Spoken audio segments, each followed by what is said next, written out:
大家好，这里是百味厨娘。香葱我们在做饭的时候经常能够用得到，大多数都会作为香料使用。但是很多朋友在使用香葱的时候，就把香葱的根直接丢掉了。其实像香葱的这个根啊，它的营养非常丰富，比起香葱本身，营养价值都还高。只是因为在清洗的过程中不方便清洗，所以很多朋友为了省时间，就直接把香葱的根扔掉了。其实香葱的这个根有很高的营养成分，用它来煮水喝对身体非常好。接下来一起来看看吧。先把香葱的根一根一根的给它分开，这样在清洗的过程中更容易清洗干净。然后我们把香葱的主根给它掐掉，只留一些副根就可以啦。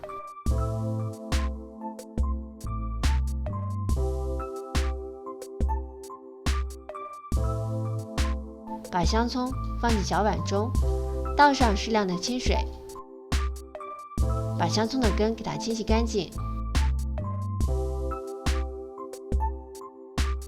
像这种黄褐色的主根就不要了，它里边有很多的脏东西，是清洗不干净的。清洗一会儿以后捞出来，再把根放进碗中，倒入适量的小苏打，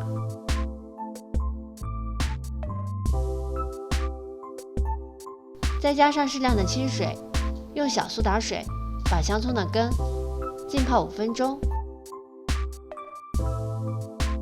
5分钟以后，香葱的根明显变得更加干净了。这会儿我们再换水多清洗几次。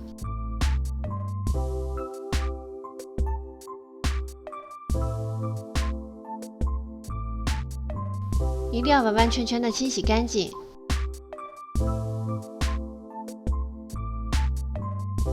最好再用盐水浸泡10分钟，盐水能够起到一个杀菌消毒的作用，这样才能完完全全清洗干净。清洗干净以后，装进小碗中，放在一边备用。我们这会儿再来处理一块生姜。生姜的表皮有很好的去火功效，所以在使用生姜的时候，尽量不要把生姜的皮去掉，清洗干净就可以了。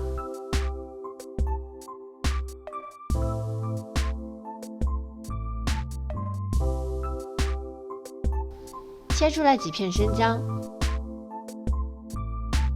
和香葱的根放在一起备用。锅里边倒上适量的清水，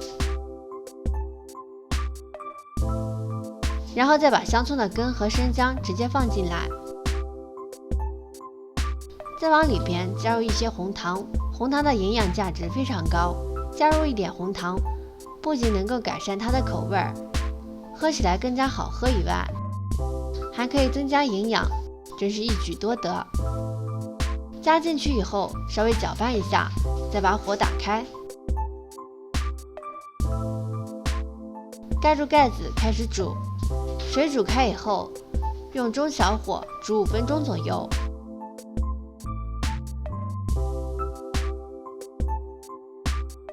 煮的时间不要过长，过长以后味道太重，就不容易喝下去。最多煮5分钟，就不能再煮了。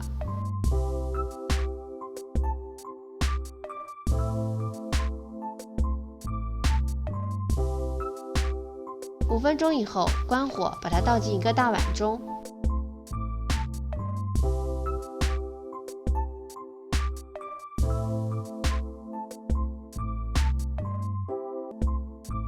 把所有的食材全都倒进来。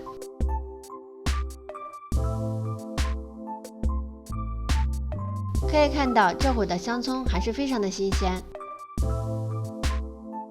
找一个小勺子，把里面的汤汁全都舀出来，舀进一个小碗中。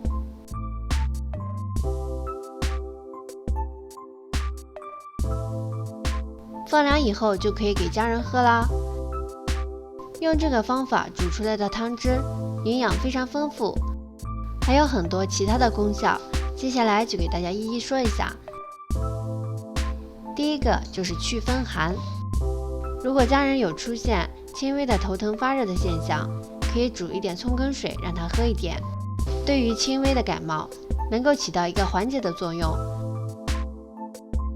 而且冬天的时候特别容易流鼻涕，像鼻子容易堵塞的时候，喝上一点这个葱根水，也可以起到一个缓解的作用。第二个功效就是可以散瘀止痛。因为香葱的根在煮水以后就会分泌出一种粘液蛋白，是粘多糖组成的糖蛋白，可以分解出很多的氨基酸，促进人体关节内的粘液蛋白合成，有缓解关节干涩疼痛的作用。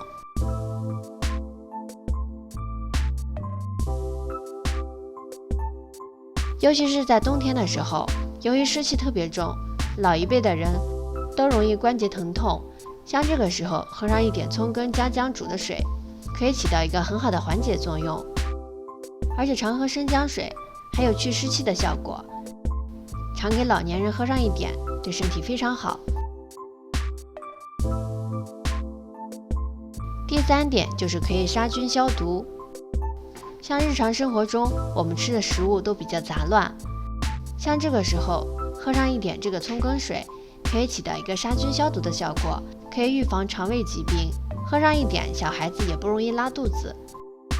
好啦，今天的视频就到这里了，如果你喜欢的话记得转发收藏哦。这里是百味厨娘，我们下期视频再见。